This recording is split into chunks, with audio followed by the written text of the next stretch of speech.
CRN, Chuck Wilder, with my guest Kimberly Dvorak, Senior Foreign Policy Advisor for the Committee for Foreign Policy. And I think you wanted to sort of reflect on 2022, and then we'll get to the speaker vote. Oh, yeah. Want to do it that way? That's fine. Yes, that's fine. But I have a surprise for the third block. Okay? I'm just going to leave everybody there. There's a surprise coming.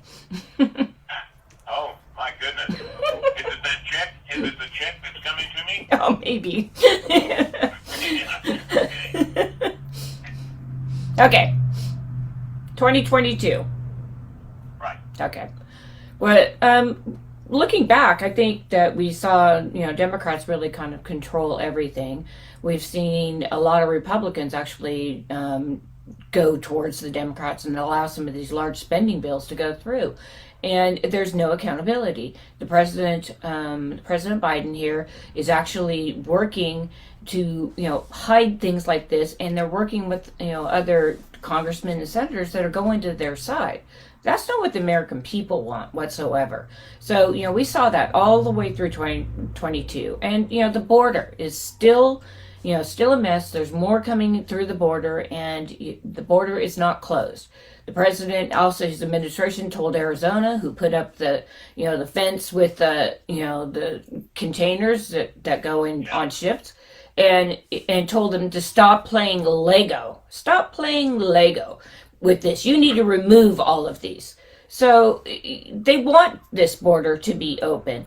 And down the line, I think it's going to hurt a lot of people, because these people come into the country and they're getting free health care. They get free, they get money for housing. They can go to the doctor wherever they want. They can go to the dentist now. They can get whatever they want and live in a house where they have probably 3 families in it and enough to buy nice cars and that. That's not the American way that I grew up in. And it's really sad that this administration is proactively trying to do this, while the press secretary says they're working on this problem every day. So I guess we're all in kindergarten, because she hasn't made it to the border, and the president has not gone to the border either. They don't think there's a problem. Yeah. Maybe somebody needs to show it to them on the map, huh? Yeah. Not that really that far, and you have a big, nice, shiny jet that'll get you there. Yeah.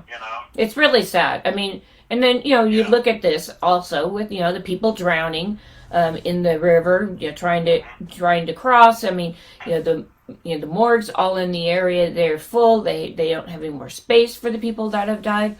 The women are raped. There's all kinds of things that, the Democrats just really don't want to face.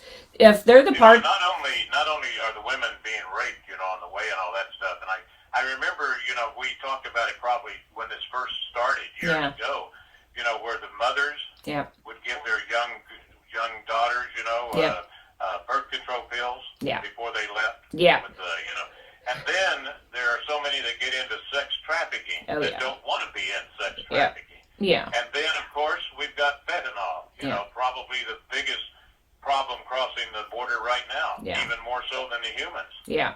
Well, and we look at this. I mean, we look at the border, and you see all these illegal immigrants getting through the border, and they get processed and set free in the country to establish whatever life they're going to establish.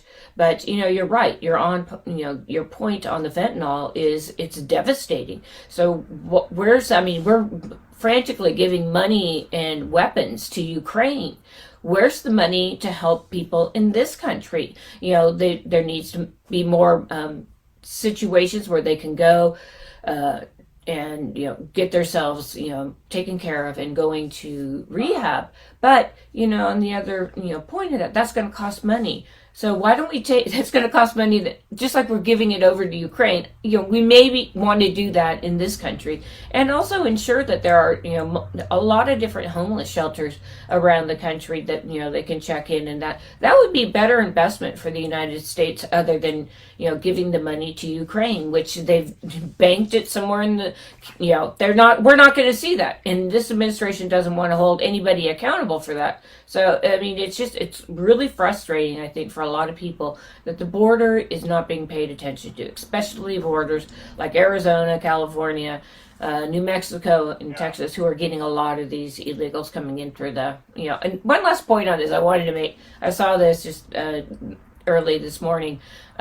Colorado, a lot of these immigrants got on a bus or a plane and went to Colorado, and the Colorado governor's like, we don't want you. And so they sent them somewhere undisclosed. I'm like, what? They disclosed it this morning. Yeah. They're sending them to New York. No, good. Well, there you have it. Just to me, it's like, okay, you're in, Denver and all that is very, very blue. It's a Democrat state. And, he didn't want them there. So why is it okay for us to take them in and take care of them and let them go to their destination? And the governor's like, no, I don't want that. We're going to send you over to New York. It's hard to understand why people do that. The state may be very blue, but it's also very white, and it's called snow. Yeah, a lot of snow. It is.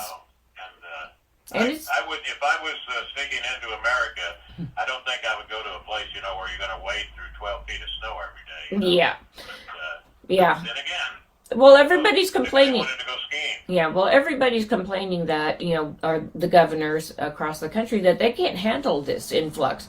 They can't handle, they have, they're full up in their, rehab centers. They don't have homeless shelters that are available to people. These things, are concerning. And the reason we're not taking care of our kids and our families is because Ukraine's more important. And, eventually it's not going to be, anything. And again, we discussed this last week. If they want to help Ukraine, make them a NATO partner, then all of this would end. But they choose not to do that. So at the beginning, when they could have negotiated, they should have actually said, we're going to give you NATO status. I blame the President Zelensky in Ukraine for, allowing this to continue. We have to, tell Putin that, it's enough is enough. You can go back and you can keep Crimea and, take people that want to cross over in Russia and let them go. And nobody seems to think that we can do it. We have a State Department I have no idea where they are. They obviously are not. Let me throw this at you, okay? With the Ukraine. And you know how Biden threatened that if they put an investigation against his son, he wasn't going to get a bunch of money that Obama had promised him and all that stuff until they paid him off. Why is it, as all this money is flowing in there, no problems? Yeah. And I keep thinking, do they have something on Biden? Maybe. In Ukraine? Yeah. Is this like, I got to keep the money flowing to you so you'll shut up? Yeah, well, this is, Do you ever feel like that, maybe? Yeah, I think so, because remember back in 2014, when the Obama administration was out and about, they spent a lot of money and time in Ukraine as well. And then remember President Biden, vice president at the time, went to Ukraine and forgetting that there's actually cameras everywhere, and saying basically that, these people, they're bad and evil people, and we will leave and not talk about the State Department even coming here if you don't fire that guy. And they laughed. And of course, by the end of the day, that guy was, fired. Well, how can the vice president say something like that? That's, criminal, I think, with the rules. And I think he got permission from Obama to do it. Yeah, but these are the things that we're working with. And if you see Hunter as a threat to the national security of this country, you've got to think about his dad as well. He could stop this, but he chooses not to. I don't think he's necessarily he has no idea, I think, what's going on, and it's a very sad thing to see our president, do something like that. Maybe Kamalia and Joe don't want to go down to the border because they don't want the guys on the other side to say, "Hey, Joe, how you doing? Yeah. Hey, when you coming back?"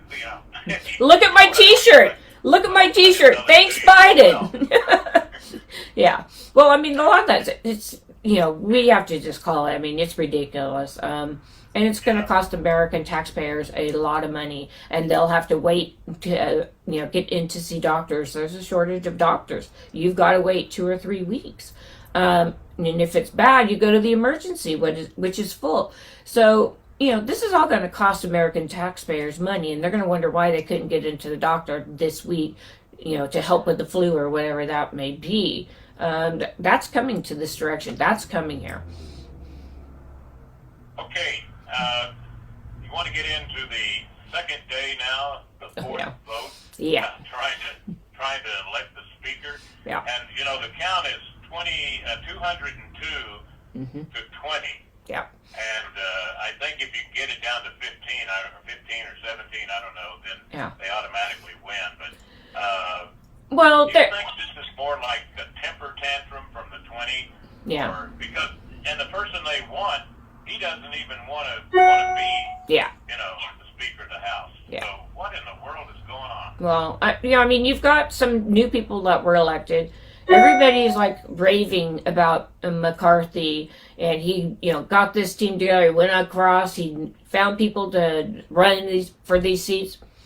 A lot of them didn't win, so it's not a good job for McCarthy. And if you use common sense on that, it isn't. He didn't get. They have a slim margin. They were reported to be a red wave, no red wave.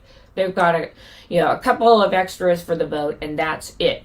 So you look at this, and is he the right leader? I think new people coming in, they still are looking at Trump's, policies and trying to make, changes that are going to happen. Obviously, the president currently now is not going to sign off on any of these things, but they're going to try to get their numbers up and hopefully retake the White House. So, it's very, very concerning. Yeah. The most disturbing thing, Kimberly, is that you can think about is that the people they're supporting, Jim Jordan, Republican Ohio, he doesn't want to be Speaker of the House. Yeah. Did you see the thing that Trump sent in? Yeah. Really good conversation took place last night. It's now time for all our great Republican House members to vote for Kevin. Yeah. And he said, close the deal, take the victory, and watch crazy Nancy Pelosi fly back home to a very broken California. Yeah. The only speaker in the U.S. history to have lost the House twice. Yeah. Republicans, do not turn a great triumph into a great and embarrassing defeat. It's time to celebrate it. Yeah. You deserve it. And he's got a very good point there. What in the world is going on, Yeah. Well, it's just, this, you look at Jim and Jordan, and he is, out there trying to, work hard. He loves going and being on the committees and questioning the Democrats on a lot of different policies that they make. He doesn't want to be Speaker. However, if we look back, but if you go back to the Obama administration, they actually wanted a different speaker, and Paul was like, no, I don't want to run. I'm not going to do that. Don't choose me. And then he ended up being, speaker inside in the House. There was no reason to discuss it, and they pulled together and had a vote. McCarthy, he's a rhino, and he's one of those guys that will step over party lines and vote with the Democrats quite often. So I think the way you get rid of candidates like that is by running a primary challenge at them. They all have to be reelected every 2 years. That's how you can do it, and see what the people are saying. But the people are not saying they want big spending. They don't want that. They said they don't want that. So, it's sad that that's, what we're doing. Again, this is money and things that could go help people in this country, and we're not doing that. Yeah, it's amazing, Yeah. It just seems like there's always something. Yeah. Something getting in the way. Why can't we all get along? Can't we all just get along? Yeah. It's amazing, Yeah. Wow. It's amazing and sad. I think today they're going to I think they'll come through this, because the 20, a lot of them are, this is their first time in Congress, and you look at them and they're like, okay, we got elected by people who support Trump, and we want these policies, and we don't want the policies of the rhinos and that. So I think that'll calm down, and I think that today they'll pick up the votes, and again, if they don't like them in 2 years, run a primary challenger to them and be done with it. So that's the best solution. Couldn't be any worse than it is right now, right? No, not any worse. I mean, I think this. I mean, you look at the, everybody, saying they want to vote for this on in the congressional pit where they all are kind of saying get to the microphones, and they're all saying things. That's what democracy is. It's going up and talking and try to convince your colleagues to come to you and say this is the right thing to do. We're seeing this. We are not seeing this with the Democrats, but I think Americans kind of like seeing what can go on and what the Republicans can offer. But I think at the end of the day, I think that he'll be elected, and he will be the next Speaker of the House. So I guess Nancy Pelosi never had this problem because if she did, the people that were opposing her, even on her own side, you think she would have locked them up? Oh yeah. That's just. Isn't that amazing how the ones that are the January 6th people that are being held? Yeah. There are so many of them right now that are pleading to go to Gitmo. All right, they said so we can get some food and some medical care. Send us to Gitmo. Bless you. Kimberly was actually interesting. Oh my God. Hey, we gotta take that break if you want to comment on your Gitmo visit. I can't remember how many years you served, but we'll refresh that when we come back.